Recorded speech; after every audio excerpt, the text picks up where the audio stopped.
cópia, eu tenho que ler por causa da gravação, tá? Essa apresentação está sendo gravada e será disponibilizada publicamente. Por favor, mantenham seus equipamentos eletrônicos desligados ou em modo silencioso. Caso deseje fazer uma pergunta ao palestrante, você automaticamente concorda com a divulgação pública da sua manifestação. Boa tarde a todos. Hoje a gente tem o prazer de ter o Maurício Rey. Acabei de aprender, né? É o Rei, não é Rei, é o Rei, tá? O Maurício é o prata da casa, né? E ele aceitou prontamente o nosso convite para dar um colóquio aqui para a gente. A gente está tentando trazer os professores que foram contemplados com a titularidade o ano passado. O Maurício foi um deles. E a trajetória do Maurício, ele foi contratado aqui em 2005, é isso? Ele fez mestrado na Holanda, em Eindhoven, depois veio aqui para a Unicamp para fazer doutorado, né? MIT, fez pós-doc no MIT, depois também na USP, fez no Lawrence Livermore Laboratory e depois passou aqui a ser professor da Unicamp. E as áreas de pesquisa que o Maurício atua em propriedades térmicas e mecânicas da matéria condensada, e ele faz simulação atômica, simulação de Monte Carlo, e ele vai falar para a gente hoje, basicamente, física de fases condensadas da água. Muito obrigada por aceitar nosso convite. Obrigado, Arlene. Bom, primeiro agradeço o convite, né? E a ideia da minha fala hoje é falar um pouquinho sobre os trabalhos que a gente tem feito recentemente no meu grupo, né? E já faz algum tempo que eu tenho interesse em água, né? Gelo mais especificamente, mas até agora a gente focou principalmente nas fases, nas condições termodinâmicas aqui na Terra, né? Então o gelo que a gente conhece da nossa geladeira e condições desse tipo. Agora, quando eu falo da água em condições extremas, a água se comporta de um jeito bastante diferente, né, daquilo que a gente está acostumado, né, e vão aparecer essas fases superiores, né?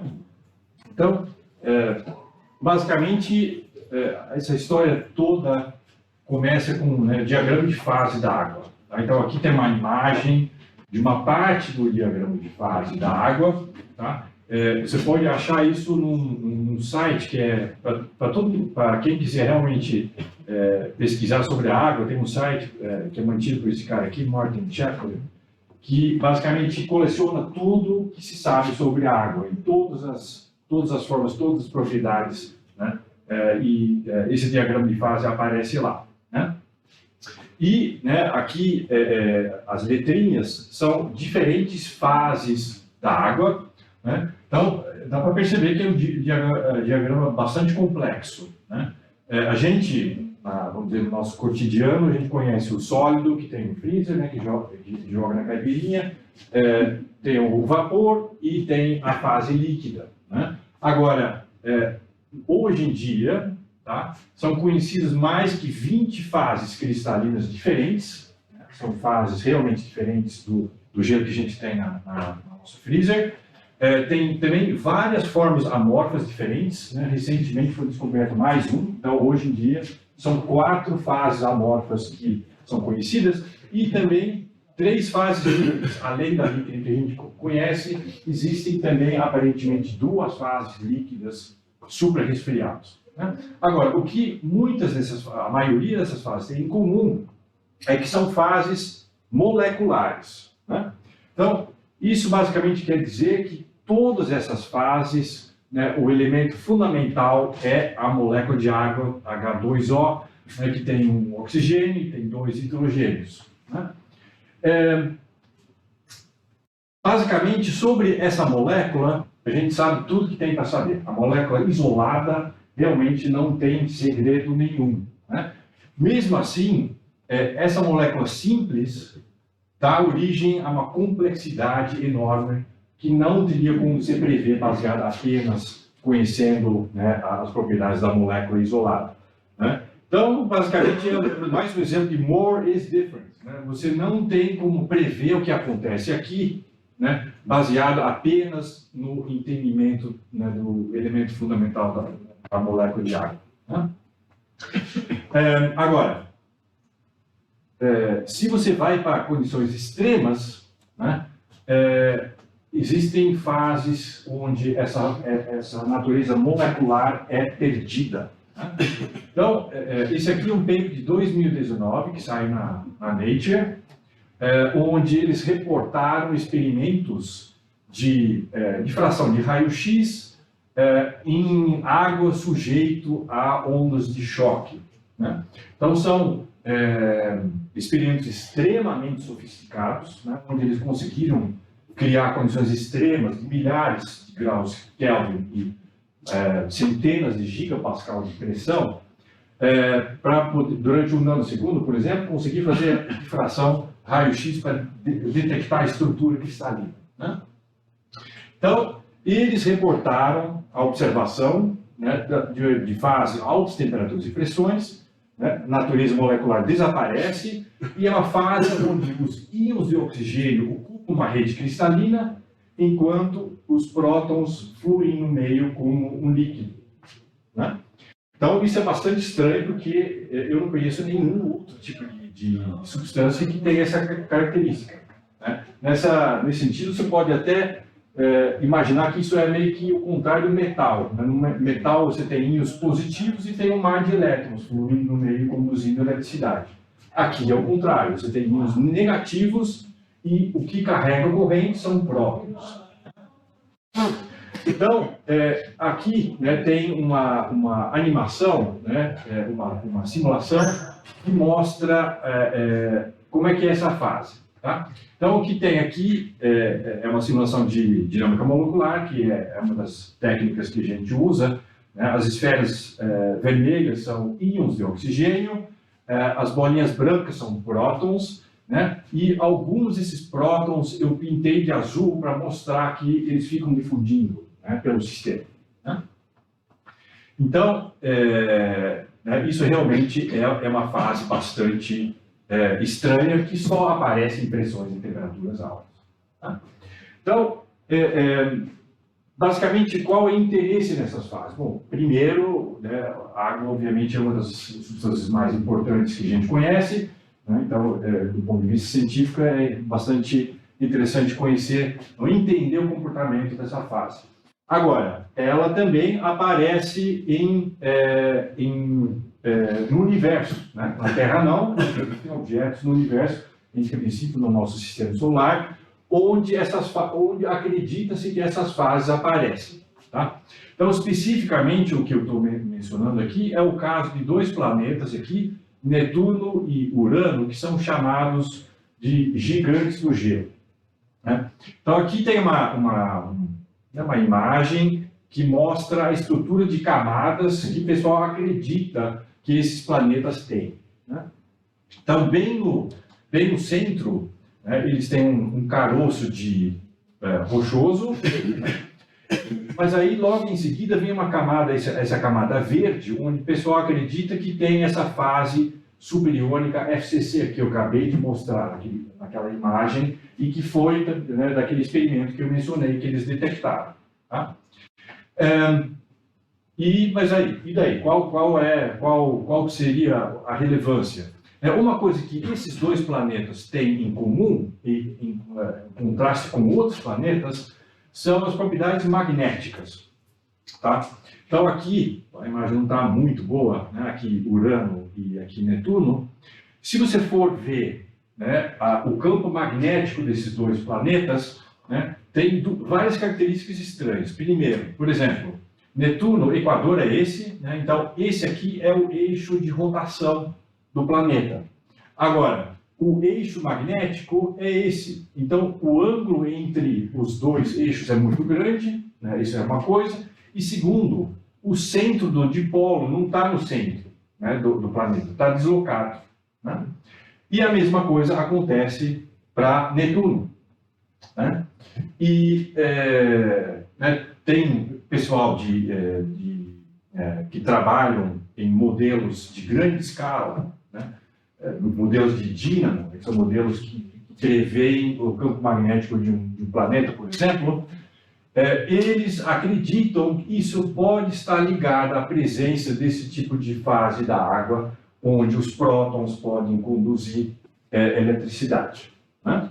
Então, uma das coisas que o pessoal pensa é esses campos magnéticos anômalos, será que tem alguma relação com o comportamento do gelo? Né? E uma das coisas que inclusive é mencionado naquele paper lá, experimental, que eu acabei de mostrar. Né? Então, aqui os caras falam, the observation of crystals and atoms of oxygens indicates that the supraatomic water ice should indeed behave similarly to a solid with a viscosity several orders of magnitude larger than typical fluid values. Né?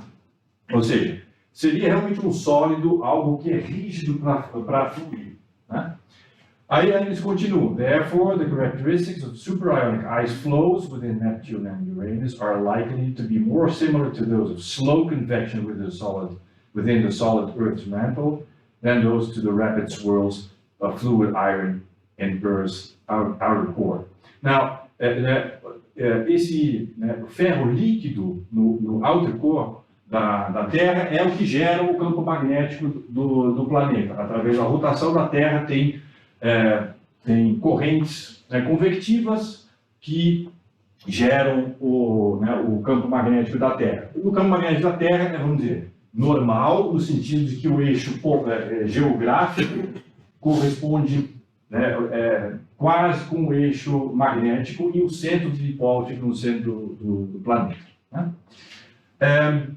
A questão aqui eles propõem que essas fases fluem de forma difícil. Né? E aí, a gente perguntou, bom, será que a gente consegue, talvez, investigar ter um pouquinho mais de informação sobre essa questão? Quão difícil que é para fluir? Né?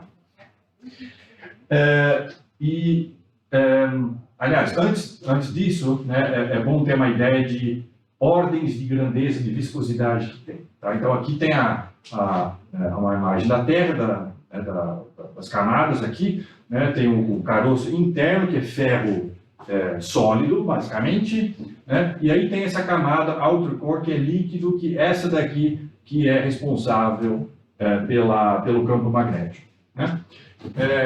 E o manto inferior, que o paper está falando, que o gelo superior seria comparável com isso, tem uma viscosidade de 10 a 22 pascal segundo. Tá? Agora, a região aqui tem uma viscosidade entre 10 a 3 a 10 a 11. Se você for mais para dentro, onde as temperaturas são mais altas, a viscosidade é mais baixa, chegando mais perto dessa outra relação por região rochosa, é 10 a 11. Então a pergunta é, qual que seria a viscosidade aqui? Seria um parâmetro importante nesses modelos de dínamo, onde entram parâmetros em grande escala. Tá? Então, a questão é, experimentos são impossíveis. Eu não consigo fazer experimento porque temperaturas são 4.000 Kelvin e pressões de 340 gigapascal. Impossível. Né? Então, basicamente, o que tem é fazer simulações atomísticas, fazer uma descrição baseada em atomística e investigar as propriedades nesse nível. A grande dificuldade, em princípio, é qual é a descrição das interações. Né? Obviamente, se quer fazer mecânica estatística, por exemplo, você precisa saber qual é a interação entre os constituintes. Né? Então, em princípio, o melhor que nós temos para esse tipo de cálculo hoje seria DFT. Né?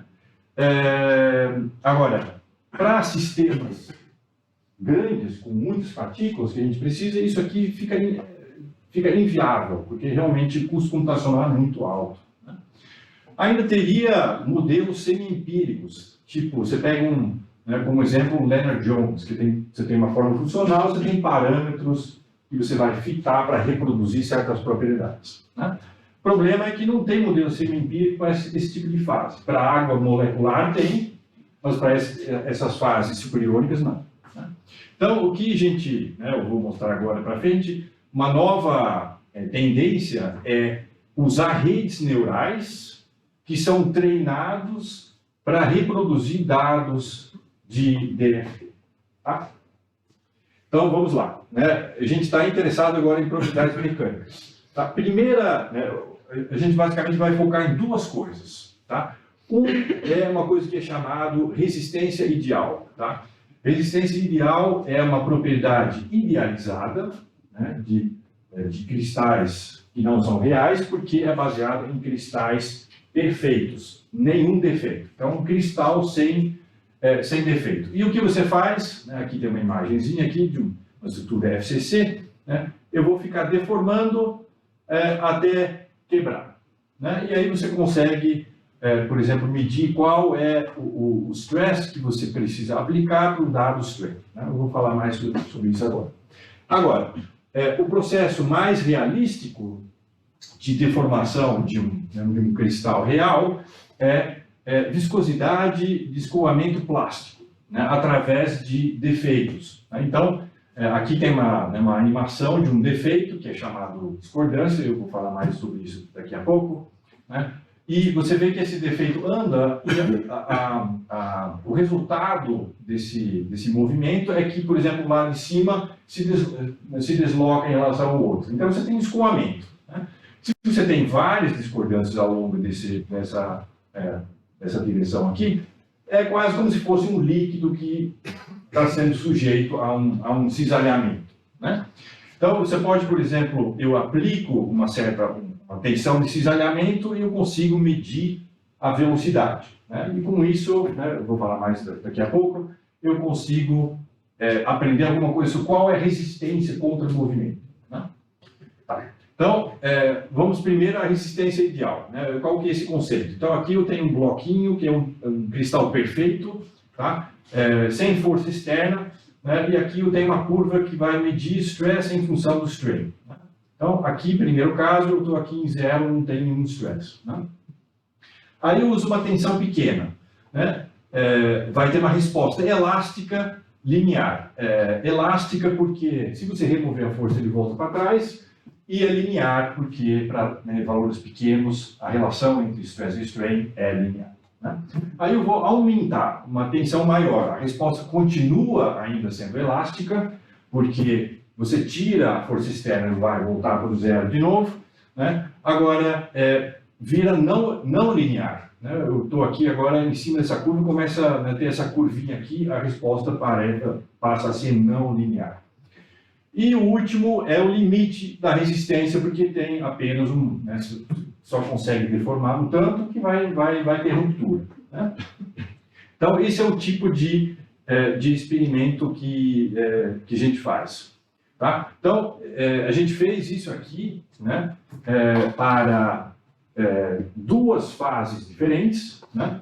A gente usou dinâmica molecular no início, que é DFT, basicamente, né? Aqui tem os detalhes, tem um pacote aqui, os detalhes não são tão relevantes, né? Então, aqui a gente usou esse gelo 18, que é aquela FCC superiônica que eu mostrei, né, com 144 íons de oxigênio. Então, uma célula pequena, tá? Para diferentes temperaturas, né? 2.500, 3.000, até 4.000 e pressões entre 330 e 350 gigapascal, tá? Então, a gente faz esse processo aqui, o primeiro não deformou, o segundo deformou um pouquinho, e aqui já chegou na ruptura, porque aqui criou uma falha de empilhamento, que é o defeito que aparece, né? E aqui tem a curva de stress versus strain, né?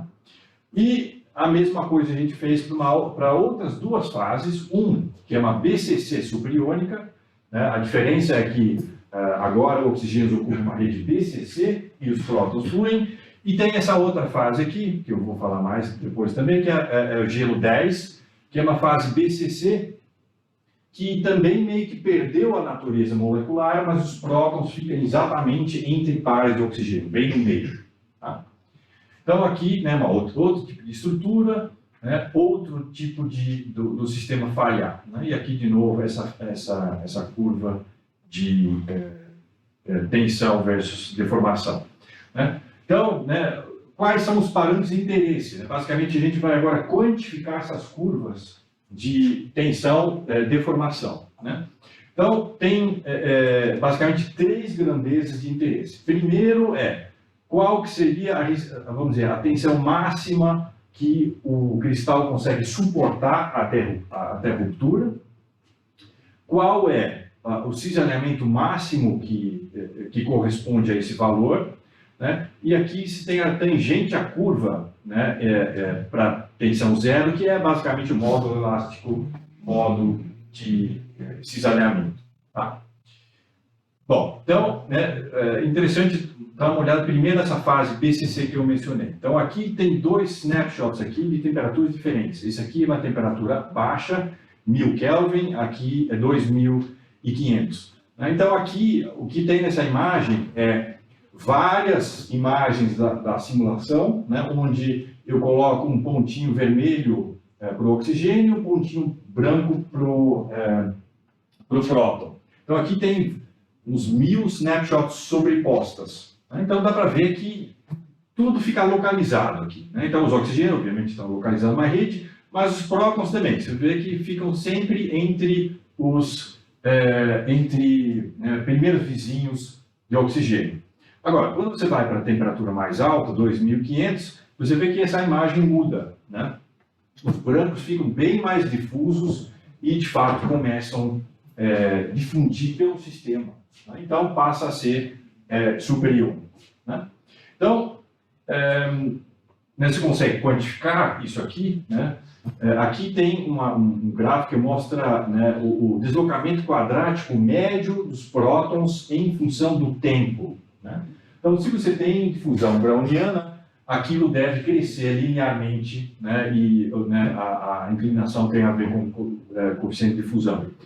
Né? Nesse gráfico principal tem 4 gráficos aqui. Eu só consigo enxergar um, que é o vermelho, que corresponde a essa temperatura mais alta. Né?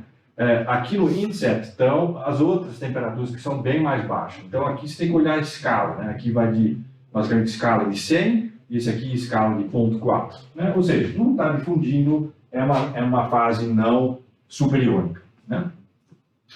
Gelo 18, que é aquela FCC, né, mais famosa, a gente considerou também 4 temperaturas. Para todas elas, os prótons difundem basicamente de acordo com o movimento browniano. Então, para todas as temperaturas, eu tenho uma fase superiônica. Né?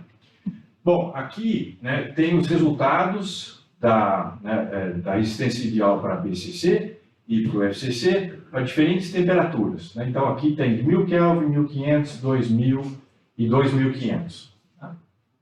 Então, o que dá para ver é que, na medida em que a temperatura sobe, né, a tensão que o cristal consegue suportar, aos poucos vai diminuindo. Aqui não é muito, assim, né? Desce só um pouquinho. A mesma coisa acontece com, né, quanto de deformação o sistema consegue suportar. Esses 3 aqui correspondem a situações isolantes, né, onde os prótons ficam localizados. Né? O último é superior. E aí você vê que a diferença entre esse e esse é muito maior do que nos casos anteriores. Então, ao derreter a rede de prótons, né, essa resistência baixa muito. Né? Agora, se você for para o gelo 18, que é essa superiônica FCC, né, de novo 4 temperaturas, não tem muita diferença de um para o outro. A temperatura não faz uma coisa muito grande nesses parâmetros. Né? Então, influência pequena da dinâmica protônica. Tá? Então, agora, o que a gente tira disso? Né? Basicamente, uma das conclusões aqui é que eu espero que essa fase seja bastante maleável e essa menos. Né? Como é que a gente consegue fazer isso? Né? Né, aqui tem aquela curva, né, que é o resultado da simulação, né, curva stress-strain, tem o modo de cisalhamento, que tem a ver com inclinação, né, aqui o valor máximo de cisalhamento, né, de deformação, e a resistência ideal. Né? À esquerda tem um gráfico que plota essa resistência ideal normalizada pelo módulo de cisalhamento, né? E na horizontal tem, vamos dizer, o cisalhamento máximo, né? E esses números foram calculados para muitos materiais diferentes, né? Então, dá para ver aqui tem carbono, né? Silicon carbide, tem silício, tem alumínio, molibdênio, tem L4, tem zinco, ouro, níquel e assim por diante. Aqui tem até, né, essa liga que é conhecida como gum metal, tá? Aí o que a gente fez é colocar os resultados, né, do BCC e do FCC nesse plot, né? Então os azuis são os BCCs, né? Os primeiros 3 aqui ficam aqui em cima, né? E o subiônico já está um pouco mais baixo. E todos os FCCs do gelo superior ficam aqui bem baixo, perto do L4 e esse gum metal, tá? Agora, né, inclusive essa linha preta aqui é um modelo que é chamado modelo de Frankel modificado, que meio que mostra uma tendência, não vou dizer universal, mas algo que mostra um trend, né, que meio que todos os tipos de materiais que você tem aqui, né, obedecem aproximadamente, né? Agora, é interessante ver a diferença de ligação que tem aqui, né? Aqui, né, em cima, ligações covalentes, ligações que são fortemente direcionais, né? Na medida que você vai descendo, né, você vai para os elementos metálicos, a direcionalidade vai diminuindo cada vez mais, né? L4, por exemplo, é a interação de Van der Waals, que é totalmente né, isotrópico, né? E se você for ver, todos os materiais que ficam aqui embaixo costumam ser materiais facilmente deformáveis, enquanto os materiais aqui em cima não, né? Então, baseado nesse resultado, comparando os resultados que a gente teve com outros materiais, a gente chegou na ideia. Então, esse aqui deve ser muito maleável, se for. Agora, para responder essa pergunta, a gente não vai para a resistência ideal, porque é um conceito idealizado, não é algo real, né? O carbono em cima é diamante. Diamante. Aí a gente vai para a segunda, né? Tentar olhar a viscosidade de escoamento plástico, né? Usando esse processo que eu acabei de mencionar, que envolve defeitos, né? Então, como é que é um dos mecanismos principais de você conseguir deformar um cristal, né? Então, essencialmente, é movimento de discordâncias. Então, a ideia é, você começa com um cristal e você quer pegar um lado do cristal e deslocar em relação ao outro. Você quer fazer um cisalhamento do mesmo jeito que um fluido escoa, né? O processo onde você corta e rigidamente move é inviável, porque as energias são altíssimas de você conseguir, porque você tem que quebrar todas as ligações de uma vez por todas, né? Então, de fato, o mecanismo é você fazer esse deslocamento em pedacinhos, né, através de um defeito que é chamado essa discordância aqui. É um defeito linear, que aqui está entrando na lousa, e ela vai andando, até chegar do outro lado do cristal, e o efeito líquido disso é que você pegou o cristal e colocou, ou deslocou um em relação ao outro por um parâmetro de rede, tá? Então, esse é o processo, né, um dos processos principais de deformação de metais e tudo mais, tá? E a questão agora, bom, como é que a gente consegue simular isso para esse sistema de interesse, né? Em princípio, eu poderia pensar em DFT, né? Só que, para eu fazer uma célula representativa, né, que leva em conta as distorções em torno desses defeitos, né, eu preciso de número de partículas de 10 a 5.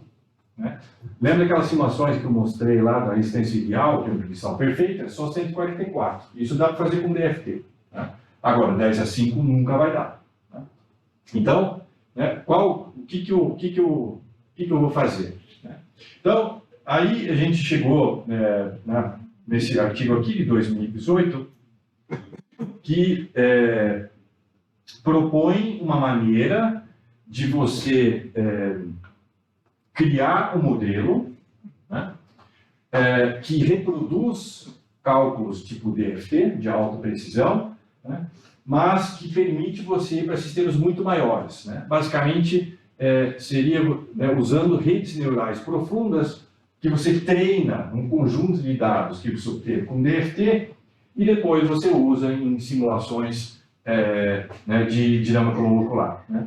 O ganho computacional disso é tipo 2 ordens de grandeza. Então, realmente faz uma diferença, diferença muito, muito grande. A ideia, basicamente, nessas redes neurais, no fim do dia, você tem uma forma funcional extremamente complexa, né? Não é que nem o Leonard Jones com 2 parâmetros, não, é uma forma funcional com, né, milhares de parâmetros. Né? No modelo em si, você não vai ver nada, né? Não tem nenhuma intuição física que representa o quê, mas, por outro lado, reproduz dados DFT. Então, essa que é essa cara aqui. Né? Então, a ideia né, tem esse diagrama aqui, não quero passar muito tempo aqui, mas você parte de um conjunto de dados que você cria com DFT, né? Você treina uma rede neural e depois você usa esse modelo para simulações de escala maior. Né? Então, o que a gente fez aqui, né, para gerar os dados, eu peguei, né, a gente pegou vários snapshots do sistema né, durante o processo de formação que a gente fez lá. Né? Por exemplo, aqui ó, tem essa curva de stress e strain, né, todos os pontos aqui a gente pegou configurações com forças, com energia total, pressão e tudo mais, né, e a gente colocou na base de dados. Né, e a gente pegou também várias fases, então 18, né, que é FCC supriônica, tem essa 10, e o BCC supriônico também. Né? E aí, aqui você vê, né, né, o resultado para comparar uma com outra. Então, aqui são vários, né, são 6 gráficos. Na vertical tem o resultado que eu obtenho com a rede treinada e na horizontal são os dados DFT, né, das simulações. E você vê que, né, as correlações são bastante boas nesse caso. Inclusive, aqui também tem a comparação direta das curvas de deformação, tensão-deformação. Aqui em cima os resultados DFT, né? Aqui embaixo os resultados que a gente obteve com a rede neural. Né? Em geral, os trends são bastante bons. Né? Aqui você pode imaginar que tem uma diferençazinha aqui, mas se você for ver essa diferença em deformação, da ordem 10 a menos 2 de angstroms. Né? Então, realmente é uma questão de resolução mesmo. Tá? Os valores quantitativos assim, da resistência ideal, os trends todos são reproduzidos. Bom, aí eu pego isso, né, e eu vou agora fazer a simulação de um sistema. Né? Então aqui a gente, né, pegou esse modelo, que é chamado DIMPD, né, do movimento da discordância na fase gelo 18. Então aqui tem essa imagem, aqui é uma célula, toda a bolinha verde é um íon de oxigênio, né, é verde porque a visualização identifica a fase FCC. Né? E aqui no meio tem essa discordância que está em vermelho, ela está um pouco estendida porque é isso que faz a discordância numa estrutura FCC. Né? A ideia agora né, a pressão está a 300 gigapascal e uma temperatura de 3.000 Kelvin. E aí, né, então eu estou aplicando o cisalhamento aqui, né, e você vai ver que daqui a pouco o negócio vai começar a andar à direita. Já está indo. E com isso eu consigo medir qual é a velocidade do...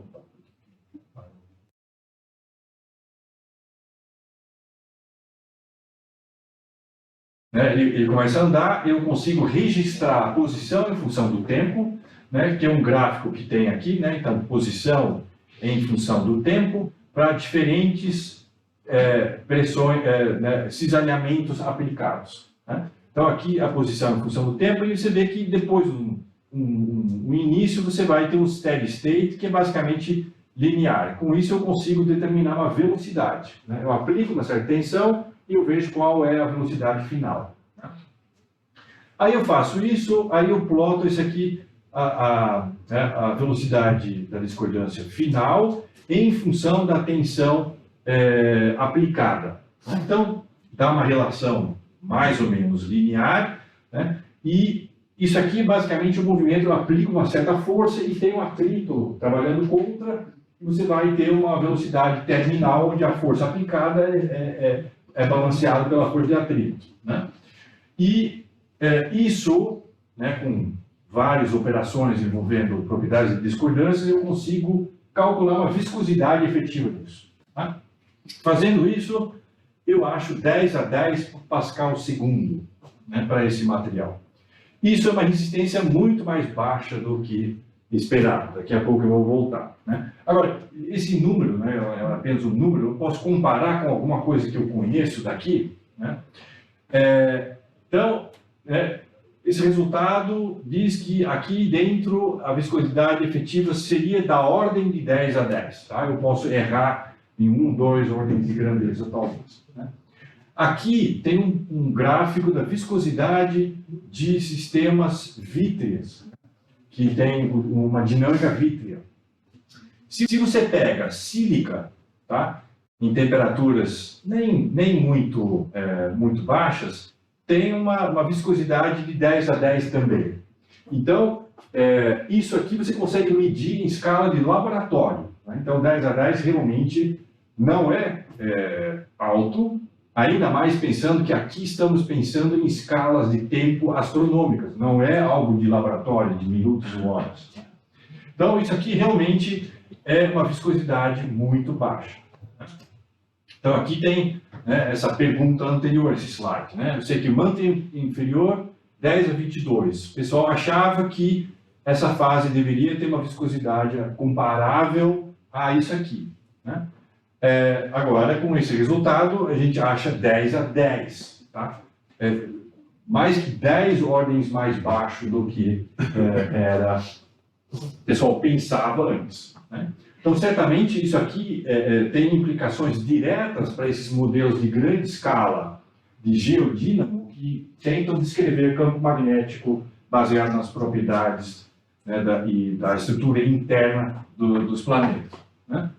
Então, isso aí foi essa parte, né, que tem vários elementos diferentes. Né? Antes de, aliás, né, então basicamente a ideia agora seria, esses campos magnéticos têm alguma coisa a ver com a fluidez dessa fase 18. Né? Obviamente eu não sei dar essa resposta, né? A única coisa que eu posso dizer é que essa viscosidade realmente é muito mais baixa do que era esperado antes. Né?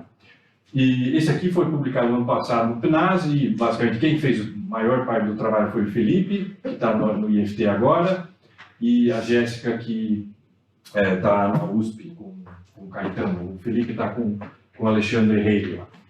Bom, aí umas coisas mais recentes em andamento, também ainda sobre essas fases, né, envolvem transições de fase desse tipo de substância. Né? Então, o diagrama de fase dessas formas, ou seja, regiões de temperaturas e pressões altas, né, é meio que desconhecido, tem muitas perguntas em aberto. Né?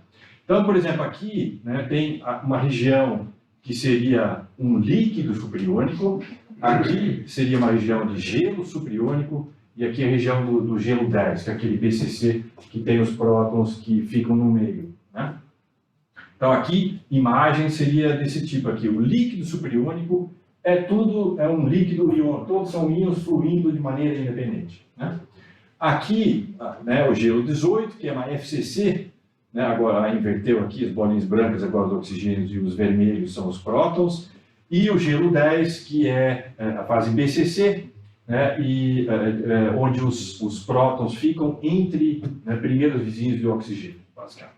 Né? E a questão por exemplo, o que acontece quando eu vou partir do gelo 18 e eu vou para gelo 10 e o contrário. Né? Então, a gente tem feito algumas simulações baseadas nesse mesmo modelo que a gente usou para estimar a viscosidade, né? E aqui tem um resultado, né? Então o que tem aqui é temperatura no eixo horizontal e aqui energia por unidade H2O. Que não tem H2O aqui, apenas, né, unidades aqui. Tá? Então eu começo no gelo 18, uma temperatura de 2.700 aqui, e vou resfriar. E aqui tem uma transição muito abrupta, assim, onde em pouquinhos passos ele cai para essa outra fase, que é o gelo 10, né? Resfrio mais, e depois, quando eu chego aqui, eu volto, e você vem de novo, volta para o gelo 18. Né? Então, basicamente, eu posso fazer uma animação disso aqui. Então, de novo, tem essa mesma coisa das bolinhas brancas e os azuis, eu só indiquei para mostrar que estão difundindo, e, né, pode prestar atenção que eles estão difundindo bastante, mas isso, né, muda de maneira abrupta. Né? Então, agora ele foi para a fase BCC e você vê que os azuis ainda estão difundindo, mas muito lentamente, eles ficam mais localizados. Né? Então, você consegue ver isso melhor quando se separa. Né? Agora, o que eu tenho? Do lado esquerdo, eu mostro apenas os oxigênios e do lado direito, apenas os prótons. Né? Então, aqui está a FCC, que está verde, né? E aqui está difundindo, e imediatamente, em um tempo muito curto, ele vai para uma BCC e a rede protônica também ordena, né? Começa a ter ordenamento cristalino. De fato, se você for olhar para temperaturas baixas, a rede dos prótons é uma FCC, então é uma BCC e uma FCC no meio. Tá? E essa é uma transição de fase bastante curiosa, porque quando você for ver transições de fase de primeira ordem, isso aqui são transições de fase de primeira ordem, tem esterese e tudo mais, né? Você tem tipos, né, transições de fase que são martensíticas, que são importantes em metalurgia, por exemplo, em ferro, tem transições martensíticas, que são transições onde os átomos só se movem um pouquinho, não precisa difundir grandes distâncias para formar uma nova fase. Né? Esse outro tipo é chamado de uma transição difusiva, né? Onde os átomos precisam difundir para assumir as novas posições. Em geral, esse aqui é extremamente rápido e esse aqui é mais lenta. Né? Então aqui é uma transição de fase que combina as duas coisas. Né? Que você vai para um líquido protônico para um sólido, né? E a parte de oxigênio vai de uma estrutura cristalina para outra, né? Simultaneamente. Tá? Então, basicamente, a gente está investigando isso em mais detalhes agora, não está pronto. Né? Tem várias questões em aberto aqui. Né? Por exemplo, termodinâmica, né? A gente pode fazer cálculos de energia livre de Gibbs para ver condições termodinâmicas de coexistência e traçar linhas de coexistência para, né, talvez, conseguir previsões de linhas de coexistência que eu tinha naquele diagrama. Né? Cinética de transição também, né? O que exatamente está acontecendo? Uma das coisas que a gente está vendo aqui, quando ele vai dessa fase para essa, né? Se você for olhar os curvas de dispersão de fônons, você vê um fônon, né, mole desenvolvendo a frequência que vai caindo, até chegar no zero, tem uma instabilidade, o fônon deixa de ser estável, né, e isso é um dos mecanismos através do qual você pode ter uma transição de fase desse tipo. Né? E a outra coisa que a gente ainda estamos olhando também, é a transição para quando derrete essa fase, para de fato formar o líquido supriônico, tanto do ponto de vista do oxigênio, como também dos prótons. Mas isso tudo é trabalho em andamento, né? Eu acho que deu tempo já. Né? Então, né, o take-home message que eu espero que eu consegui passar para vocês, né, que esse gelo supriônico é extremamente variável, né, com uma viscosidade bastante baixa, e isso tem consequências para, por exemplo, poder explicar essas anomalias magnéticas de Netuno e Urano. Né? Segundo, tem essa transição de fase incomum, que é martensítica e difusiva ao mesmo tempo, que é uma coisa, né, bastante interessante. Né? E a outra coisa, que é um ponto mais técnico, né, essa combinação de DFT e redes neurais profundas, né, realmente é uma abordagem bastante promissora para a gente conseguir avançar, né, com simulações atomísticas de precisão, né? De fato, essa abordagem meio que explodiu, né? Não vou dizer que todo mundo está fazendo isso, mas muitas pessoas estão fazendo isso, né? Mais vamos dizer, mais uma parte daquela coisa de machine learning, né, em física, né?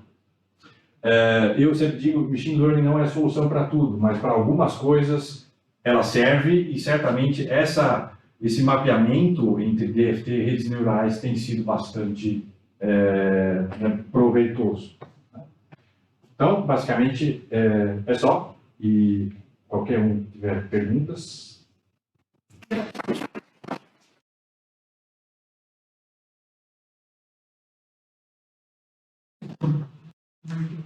Pessoal, perguntas? Comentários?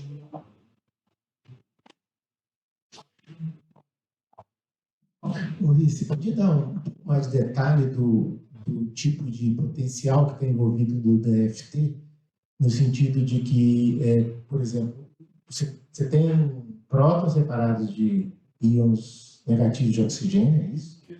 Interação colombiana, evidentemente. Tá tudo implicitamente lá. Então tem o caroço do oxigênio também envolvido? Tá tudo lá.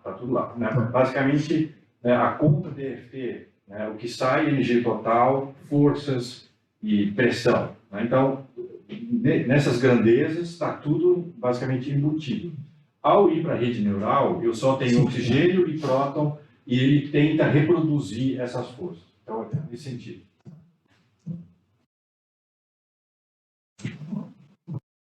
Qual é a ordem do sistema no DFT? Como assim? Ordem? Não, esquece, perdão. Eu tenho uma pergunta. Qual que foi a sequência para fazer a conexão entre o manto, né, de Urano ou o gelo supersônico? O que se conectou primeiro? A possibilidade de ser o gelo superiônico que faz o desvio do eixo magnético? Ou se sabia já que tinha? Isso, vamos dizer, essa conexão já foi feita há muito tempo, né? Inclusive, em todos os artigos que saem sobre esse assunto, né, vamos dizer, uma das justificativas, motivações, tem sido essa ideia que essas fases podem estar envolvidas com essas anomalias. E você entende como eles conseguem prever que lá dentro vai ter essa fase? Então, isso tem poucos dados explícitos, né? Eu acho que os poucos dados explícitos que tem foi daquele Voyager 2, que eu acho que nos anos 70 chegou a orbitar, né, por pouco Urano e Netuno, né? Fez várias medidas, eles fazem medida de campo gravitacional e um monte de coisa, e de alguma maneira eles conseguem, né, deduzir composição e várias coisas. Aí eu tenho uma outra pergunta também a respeito do uso de redes neurais para DFT, né? Então, a princípio você usou os seus resultados de DFT com 140, 144, as próprias simulações. As próprias simulações, então, um sistema bem reduzido, sim. E aí você ensinou a tua rede neural. Isso. A minha pergunta quem te garante que 144 já tem todas as características do sistema maior? Como que você consegue fazer essa conexão? Porque até em teus slides, né, você colocou assim, a parte quando você fez a conexão do átomo de hidrogênio não é o comportamento da água, né? O único não é o complexo, né? Bom, a princípio você não consegue garantir, né? Uma das coisas que vamos dizer, é um fator a favor, né? O pessoal faz cálculos de DFT para várias probabilidades. E, tipo, para um sistema, né, perfeito, né? Sistemas desse tamanho, de 144, costumam ser suficientes, né? Se você pega, às vezes você pega um sistema um pouco maior, as coisas não mudam, né? Várias propriedades, estrutura de banda, fônons, esse tipo de coisa. Tá? A rigor, para a gente poder verificar explicitamente, né, Eu teria que fazer contas, sei lá, dobrar o tamanho, por exemplo, e ver se as coisas mudam, né? Experiência com outros sistemas, deve ter em geral, que isso não faz grandes diferenças, tá? E, certamente, eu não espero que aquilo ia dar uma diferença de 10 ordens de grandeza nos resultados que a gente obteve. Mas então foi testado com outros sistemas que vocês já Não, sabiam? DFT em geral. DFT em geral, né, basicamente, a rede neural foi treinada para reproduzir cálculos DFT com células de 144. Tipicamente, cálculos DFT você usa sistemas até menores, né, para água 64, por exemplo, né, e os efeitos de tamanho costumam não ser muito grandes. Tá? Então, você pode ter uma diferença de, sei lá, 5%, 10%, mas não algo que vai te dar 10 ordens de grandeza diferente. Boa pergunta, pessoal, comentário? Sim, pergunta, mas só que eu acho que você... Professor, obrigado pela palestra. Eu tenho uma pergunta, mas eu acho que você já meio que respondeu, que é sobre o efeito, né, do gelo 18, né? Ele faz com que o campo magnético não vai estar centralizado no centro do planeta, né? Mas para mim ficou muito claro por que tipo, ele vai dar esse efeito, entende? Não, ninguém sabe. Ninguém sabe, tá? Realmente é um dos mistérios. Então, né, o que a gente tentou aqui, né, que tem esses modelos, que nem na Terra, tem esses modelos de dínamo, né, que eles têm modelos que descrevem né, fluxo, né, de ferro no centro da Terra e conseguem reproduzir o campo magnético.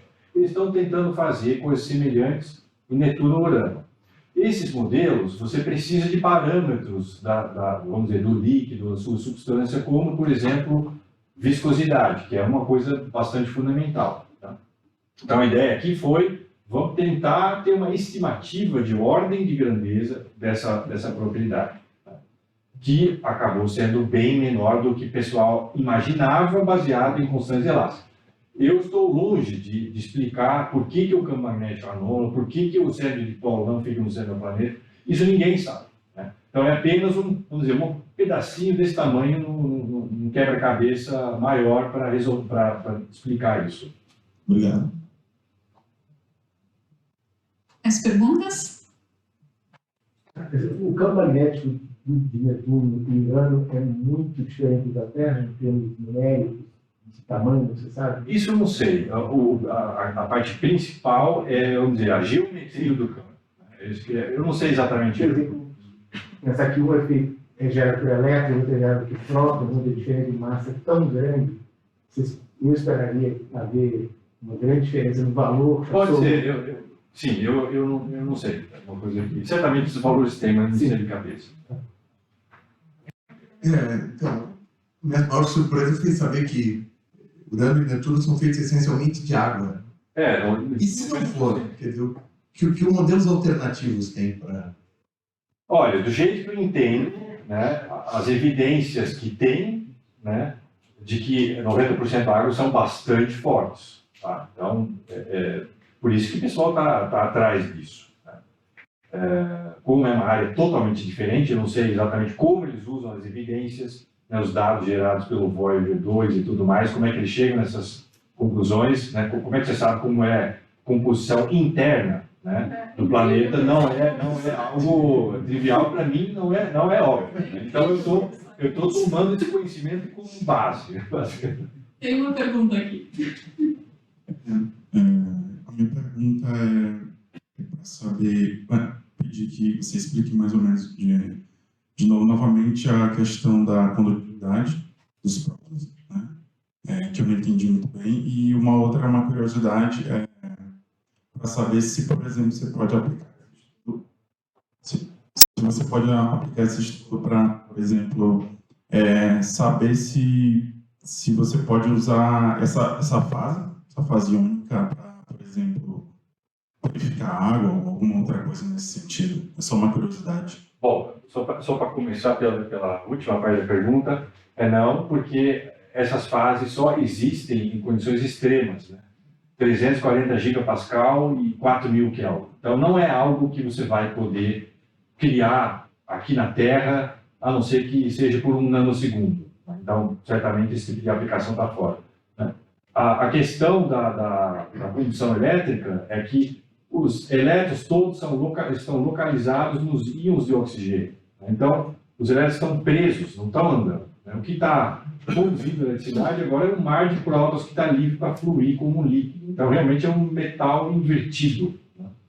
Só que agora, os portadores de carga são prótons, muito mais pesados. E, inclusive, os efeitos quânticos para esses prótons são bem pequenos. Os elétrons, você tem que usar mecânica quântica. Aqui dá para usar mecânica clássica. Né? Ou seja, os efeitos quânticos são pequenos.